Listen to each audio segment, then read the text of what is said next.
Regardez le malin de le petit là. Ah, et la Résence, comment allez-vous? Donc aujourd'hui, on va parler de la différence entre la libération sexuelle et l'hypersexualisation de la société. Donc comment on fait la différence? Parce que on voit tellement d'images de femmes sexy, de femmes nues, etc. Quand est-ce que c'est la libération sexuelle? Quand est-ce que c'est l'hypersexualisation?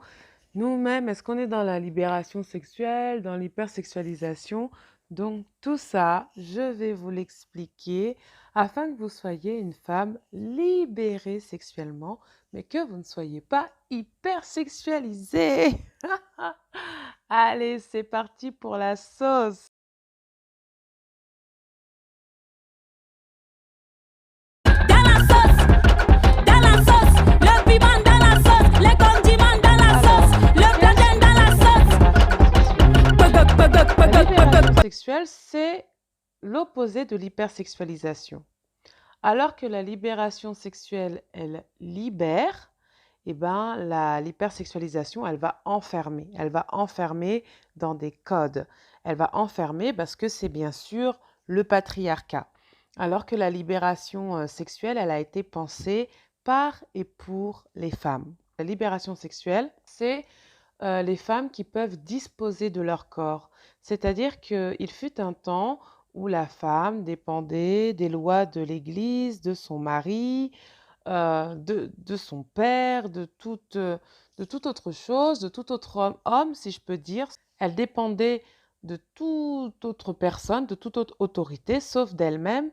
Et avec la libération sexuelle, elle sera libre de ses mouvements et de dire c'est mon corps, j'en fais ce que je veux. Voilà.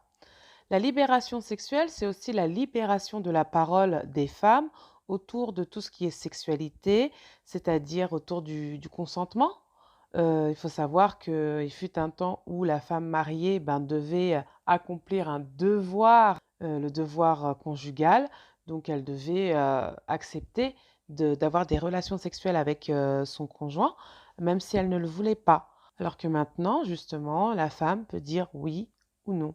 Il y a eu aussi donc une libération de la parole autour des questions de la relation sexuelle, des violences sexuelles, de la contraception et de la pratique sexuelle et du multipartenariat sexuel, nouveau mot que j'ai appris, nouveau terme, multipartenariat sexuel, comme disent certains.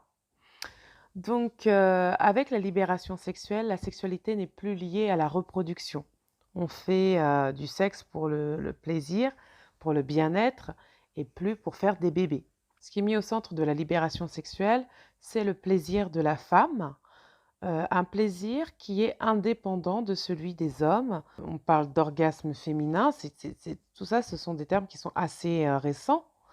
On va parler de masturbation et on va parler de deux femmes qui ont des relations ensemble, donc des relations sexuelles lesbiennes, parce qu'on parle de tout ce qui est plaisir sexuel indépendamment de l'homme. Voilà. Donc le but de tout ça, c'est d'avoir une femme épanouie, qui se sente bien, qui est heureuse et qui est indépendante des hommes, qui est indépendante du regard des hommes et qui vit sa sexualité en toute liberté, quel que soit son corps, quelle que soit sa physionomie. Elle est complètement libérée de tous les codes patriarcaux. Bien sûr, le patriarcat a vu tout ça et il n'était pas très content. Et donc, il s'est dit, bah, moi, je vais faire l'hypersexualisation. En gros, hein. Et donc, l'hypersexualisation, ça peut ressembler à la libération sexuelle, mais ça n'en est pas. Parce que l'hypersexualisation, c'est vraiment une soumission au patriarcat. Comment va se traduire cette soumission au patriarcat? Donc, cette soumission au patriarcat, elle se traduit par deux choses. L'hypersexualisation des jeunes filles et l'objectivation des femmes. Alors, avant de commencer à expliquer ces deux termes, je voudrais juste dire que l'hypersexualisation n'a rien à voir avec la tenue, le vêtement. Je veux dire, vous pouvez être habillé de la tête aux pieds et être dans une situation d'hypersexualisation. Donc, je tiens à dire que ça n'a rien à voir avec le vêtement. Je tiens à dire aussi que les femmes qui souhaitent, se soumettre, au patriarcat et être dans une hypersexualisation, elles en ont le droit. Seulement, il faut appeler un chat un chat. Si c'est une hypersexualisation, on dit que c'est de l'hypersexualisation. Si c'est la libération sexuelle, on dit que c'est de la libération sexuelle, mais ne pas faire de confusion, entre les 2, c'est tout. Donc, qu'est-ce que c'est que l'hypersexualisation des jeunes filles? L'hypersexualisation des jeunes filles, c'est quand une petite fille, deviendra une pet on fait passer une petite fille pour une petite femme. Alors, l'hypersexualisation des jeunes filles, c'est quand on fait passer une petite fille pour une petite femme. C'est comme si les petites filles étaient des femmes petites. On prend une femme et on en fait, une petite version et ça devient une petite femme. Donc, l'hypersexualisation, elle a plusieurs stades. Le premier stade, c'est quand, on va faire passer la petite fille pour une petite maman avec un bébé ou, une petite fille qui est ménagère, une petite fille infirmière. Donc c'est vraiment faire passer la petite fille pour une petite femme. Alors attention, j'ai pas dit que vous ne pouviez pas, offrir comme cadeau une poupée, un bébé ou, une cuisine. Ce n'est pas du tout ce que j'ai dit. Ce que j'ai dit, c'est cette notion, hein, de petite femme, d'en faire une petite femme. Quand une, petite fille a une poupée, elle peut très bien, tout simplement s'en servir comme une amie ou alors, jouer avec pour imiter des situations, de la vie quotidienne. Elle peut aussi, rentrer, dans la cuisine pour jouer et pas forcément prendre le rôle d'une, petite femme qui, cuisine pour sa famille, pour un pseudo, mari, voilà. Donc c'est plus, de l'amusement et s'amuser à faire de la cuisine quand on est une petite fille et pas prendre le rôle d'une petite maman. C'est beaucoup de subtilité, mais c'est pour vous faire comprendre que les choses sont complexes. Si c'était simple, eh ben, il suffirait tout simplement de jeter les cuisines, jeter les poupées, mais c'est pas du tout ça, hein, pas du tout. Vous pouvez bien sûr avoir une petite fille, qui a une poupée et qui a une cuisine. Le problème, c'est pas ça le problème fondamental. Le problème fondamental, c'est de la faire passer pour une petite femme. Le deuxième stade, c'est, la mise en avant de la sexualité, hein. On veut faire passer, la petite fille pour un objet sexuel, donc on lui met des vêtements inappropriés pour son âge, comme par exemple, des bikinis qui vont être rembourrés au niveau, du soutien-gorge. Pourquoi rembourrer le soutien-gorge d'une petite fille de 7 ans, hein? Le problème, c'est pas le bikini, le problème, c'est, qu'on va essayer de donner des formes, sexuelles à tout ça. Voilà, c'est pas une femme, donc voilà, elle porte son maillot de bain, normalement. On va lui mettre on va aussi, lui faire prendre des poses, subjectives, lascives, douteuses, avec les fesses en arrière, des poses que peuvent prendre les femmes, mais pas les petites filles. C'est tout à fait inapproprié pour une petite fille, en fait. C'est une petite fille, c'est une enfant. C'est pas une petite femme, c'est une petite fille. On peut voir aussi, cette, hypersexualisation, à travers le concours des mini-miss, hein, les petites miss là qu'on va maquiller, on va vraiment en faire des petites femmes quoi et ça non, c'est inapproprié. Ce sont des enfants. Voilà, donc il faut pas confondre les enfants et les femmes. C'est totalement différent. Donc pourquoi il y a une hypersexualisation de cette petite fille? C'est pour inculquer très tôt, petite fille, son rôle, hein, son rôle, dans la société patriarcale, bien sûr, son rôle qui est de rendre service, parce que dans le patriarcat, la femme rend un service donc de reproduction, hein, faire des bébés ou, faire le ménage ou encore, utiliser comme un objet sexuel, hein. C'est comme ça que voit qu'est vue la femme dans le patriarcat. Elle est utile, elle est utilisée, pour un service. Ensuite, dans le patriarcat, dans l'hypersexualisation, hein, qui est patriarcale, vous avez une objectivation de la femme, c'est-à-dire que la femme, devient un objet. Mais qu'est-ce que ça veut dire tout ça?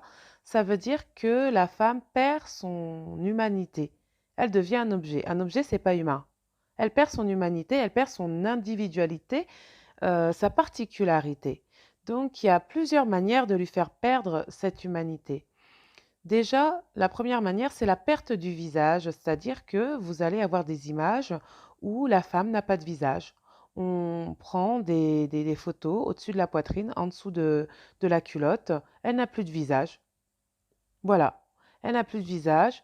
Une seconde façon de faire perdre l'humanité, perdre le visage, si j'ose dire, c'est d'uniformiser les visages. C'est-à-dire que comme tous les visages vont devenir pareils, toutes les femmes vont se ressembler, il n'y a plus de spécificité, il n'y a plus de particularité, il n'y a plus d'humanité dans ces visages. C'est comme des robots, des clones, c'est tout pareil. Donc finalement, c'est une manière aussi de faire disparaître ce visage.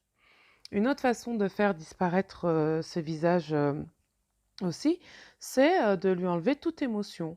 Il n'y a pas d'émotion, il n'y a rien, c'est vide, c'est creux, il n'y a pas d'émotion humaine.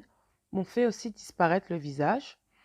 Et quand le visage est présent, c'est pour lui faire prendre des pauses, tirer la langue, mettre des choses dans la bouche, donc toujours sexualiser hein, la chose. Voilà. Perte de l'humanité, c'est aussi à travers le corps, c'est-à-dire que déjà le corps, on va lui donner une vision, une architecture très patriarcale, c'est-à-dire gros seins, grosses fesses hein, pour les femmes noires. Donc là, je parle d'un patriarcat hétérosexuel. Donc, on pourra un jour parler du patriarcat homosexuel qui va donner une autre architecture du corps.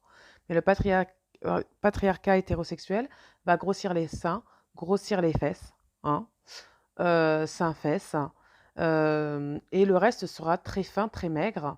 Donc, c'est une architecture du corps qui est inatteignable, inhumaine aussi, parce que, les proportions, sont, pas forcément humaines. Parce que d'habitude, quand on a des gros seins, des grosses fesses, vous avez aussi le reste qui suit en harmonie. C'est très rare, d'avoir un corps, maigre, et des gros seins, des grosses fesses dans les proportions qui sont, mises en avant par le patriarcat, donc dans des proportions vraiment, assez, voilà, assez conséquentes.